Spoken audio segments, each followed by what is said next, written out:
KGF chapter 3 की शुरुआत होती है रमिका सेन के पीएम ऑफिस से। रमिका सेन को एक ऑफिसर बता रहा होता है कि पिछले 3 सालों से रॉकी ने विदेशों तक अपना बिजनेस फैला दिया था और इंडोनेशिया और अमेरिका में भी उसने कई इलीगल काम किए थे। इसीलिए इंडोनेशिया और अमेरिका की सिक्योरिटी फोर्स भी रॉकी को पकड़ना चाहती थी, पर अब रॉकी मर चुका है।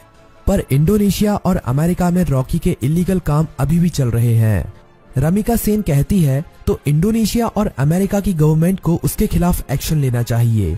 तभी वो ऑफिसर बताता है कि गवर्नमेंट ऐसा नहीं कर सकती, क्योंकि रॉकी ने 1979 से 1981 तक इन 3 सालों के अंदर ही अपने सोने के बिजनेस को काफी बड़ा कर लिया था। विदेशों में भी हजारों लाखों लोग उसके लिए काम करते हैं और खुद गवर्नमेंट के लोग भी उसके साथ मिले हुए हैं। इसीलिए गवर्नमेंट चाहकर भी उसके खिलाफ एक्शन नहीं ले सकती। फिल्म की कहानी अब फ्लैशबैक में जाती है और हमें रॉकी के जीवन के उन्हीं 3 सालों के बारे में पता चलता है, जिसमें उसने अपने साम्राज्य को विदेशों तक फैला दिया था। सभी माइनों पर कब्जा होने के बाद रॉकी ने और कई माइनों की खोज कर ली थी और सभी लोगों को उनकी खुदाई में लगा दिया था। रॉकी ने उन सभी माइनों से तेजी से सोना निकाला और इकट्ठा करता गया और बाहर के बड़े बड़े देशों में एक्सपोर्ट करने लगा। रॉकी को विदेशों से काफी बड़े बड़े ऑर्डर आने लगे, जिनको पूरा करने के लिए उसने खुदाई को और तेज करवा दिया था। दूसरी तरफ से उसने माइन की खुदाई के लिए और सोने की खोज के लिए अमेरिका से कई टेक्नोलॉजी मशीन भी मंगाई थी, जिससे वो जल्द से जल्द इन सभी माइनों का सोना निकालकर इकट्ठा कर सके। रॉकी ने अगले 1 साल के अंदर इन माइनों से इतना सोना निकाला था जितना कि पिछले 20 सालों में भी नहीं निकाला था।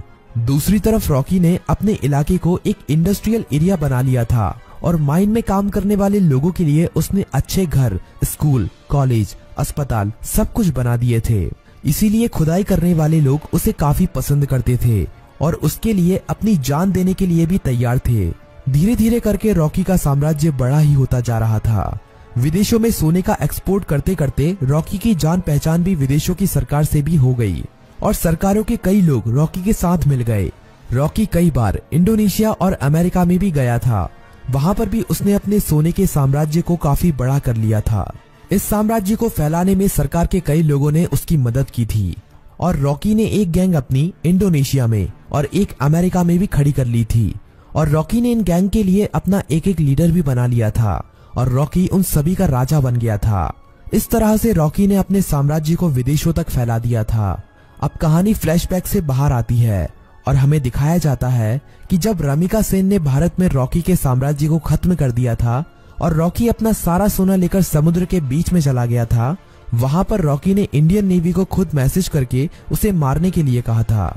तब इंडियन नेवी ने रॉकी के शिप पर मिसाइल छोड़कर रॉकी को मार दिया था, पर रॉकी वहां पर मरा नहीं था। रॉकी का सारा सोना उसी समुद्र की गहराइयों में उसी जहाज में दफन है और रॉकी को अमेरिका के सबमरीन ने बचा लिया था। ये सबमरीन अमेरिका के एक बिजनेसमैन की थी, जिसे रॉकी ने उन 3 सालों के बीच में अपना पार्टनर बना लिया था। रॉकी अब अमेरिका में सबसे छुपकर रह रहा था और वो महीने में कभी कभी इंडिया भी किसी को फोन करता था कि केजीएफ का क्या हुआ, केजीएफ को ठीक होने में कितना समय लगेगा।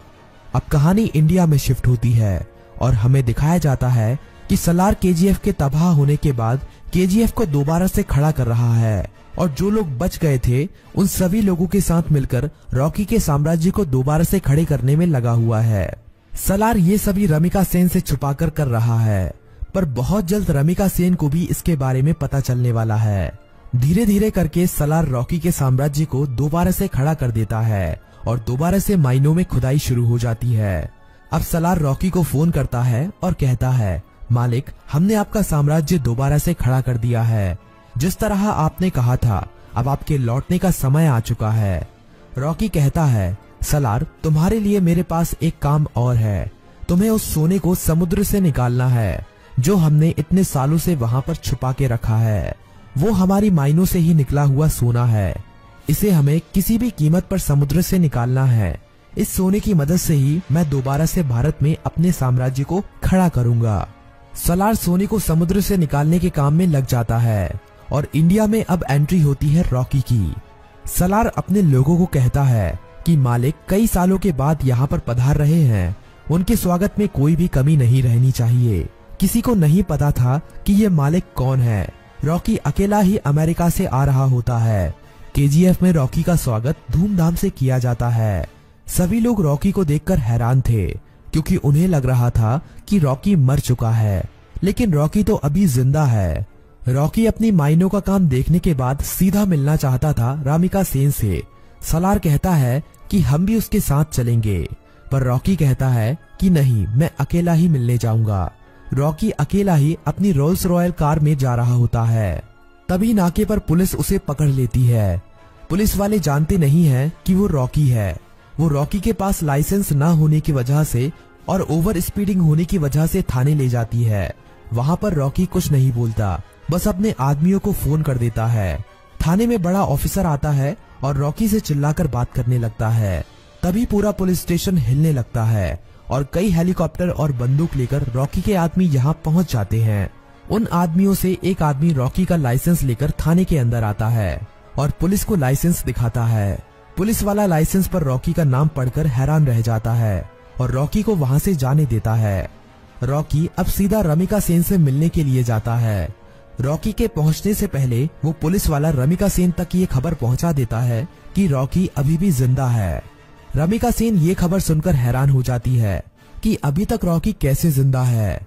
रमिका सेन को ये खबर भी मिल जाती है कि रॉकी के यहाँ आने से पहले किसी ने केजीएफ को दोबारा से खड़ा कर दिया है और केजीएफ से अभी भी खुदाई करके सोना निकाला जा रहा है।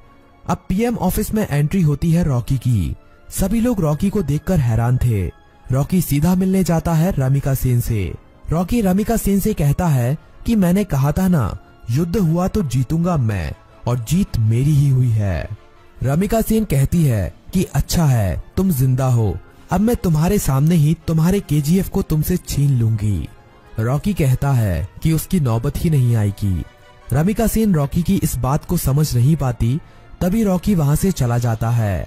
अगले कुछ ही दिनों में रॉकी रमिका सेन की सरकार गिरा देता है और सरकार में अपनी पार्टी को जिताकर अपने आदमी को प्रधानमंत्री बना देता है। रॉकी अब दोबारा रमिका सेन को फोन करता है और कहता है कि अब क्या करोगे, अब तो तुम्हारी सरकार भी नहीं रही। रमिका सेन कहती है कि अब मेरी जिंदगी का एक ही मकसद है, तुम्हारी मौत। रमिका सेन रॉकी के सभी दुश्मनों को इकट्ठा करती है। रमिका सेन इनायत खली से भी हाथ मिला लेती है और जितने भी रॉकी के देश विदेश में दुश्मन थे सभी को इकट्ठा करके रॉकी को मारने का प्लान बनाती है। रॉकी को मार पाना आसान नहीं था। रॉकी जितना अकेला खतरनाक था उससे ज्यादा खतरनाक उसके गैंग के लोग थे। रमिका सेन को इंडोनेशिया और अमेरिका की गवर्नमेंट से भी सपोर्ट मिलता है, लेकिन रॉकी जानता था कि रमिका सेन उसके केजीएफ को तबाह करने में अपना पूरा जी जान लगा देगी। रमिका सेन जानती थी कि रॉकी को उसके केजीएफ में घुसकर मार पाना अब काफी ज्यादा मुश्किल हो गया है, क्योंकि अब रॉकी ने अपने केजीएफ में मिसाइलों को रोकने के लिए अपने केजीएफ के चारों तरफ रडार सिस्टम और काउंटर मिसाइल रख दी हैं।